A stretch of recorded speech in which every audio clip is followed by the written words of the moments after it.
बिहार की राजनीति के स्वयंभू समाजवादी नेता लालू प्रसाद यादव एक बार फिर सुर्खियों में हैं और हमेशा की तरह वजह है भ्रष्टाचार।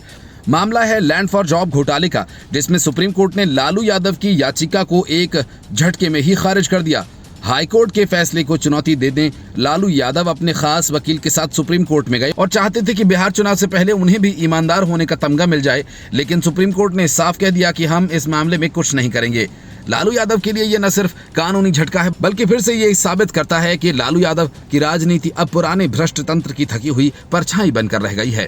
लालू ने रेल मंत्री रहते हुए जिन लोगों को नौकरी के बदले जमीन देने का आरोप झेला, ये भारतीय लोकतंत्र की सबसे शर्मनाक मिसालों में से एक है। सत्ता को निजी लाभ का जरिया बनाने वाले नेताओं की सूची में लालू का नाम हमेशा शीर्ष पर रहा है।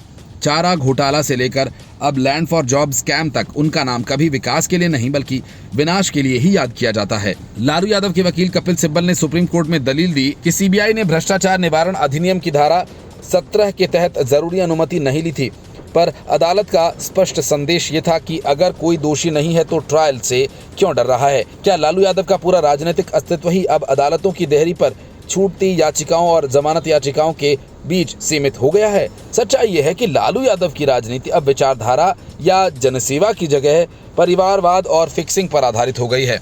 उन्हें न अपने दल की गरिमा की परवाह है, न बिहार के जनता की। लालू यादव हर कानूनी शिकंजे को राजनीतिक बदले की भावना कहकर पाटने की कोशिश करते हैं, लेकिन अदालतें अब उनके इस पुरानी कैसेट से ऊब चुकी हैं। सुप्रीम कोर्ट ने ये संदेश साफ कर दिया कि कोई भी कानून से ऊपर नहीं, चाहे वो लालू यादव ही क्यों न हो।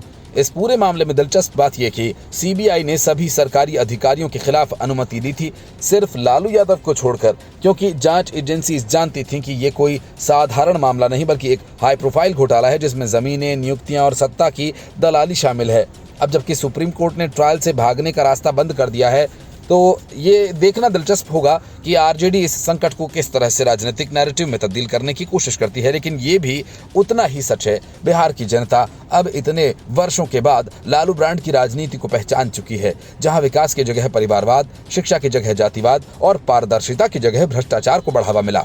अगर कोर्ट में दोष सिद्ध होता है तो लालू यादव एक बार फिर जेल की हवा खाएंगे और शायद इस बार उनकी राजनीतिक विरासत को भी गहरी चोट लगेगी। तेजस्वी यादव चाहे जितनी कोशिश करें, लेकिन भ्रष्टाचार के जिस खंभे पर आरजेडी की राजनीति टिकी थी वह अब खुद गिरने लगा है। लालू यादव के लिए राजनीति अब कोर्ट रूम से जमानत तक की यात्रा बनकर रह गई है। Bureau report, news of India.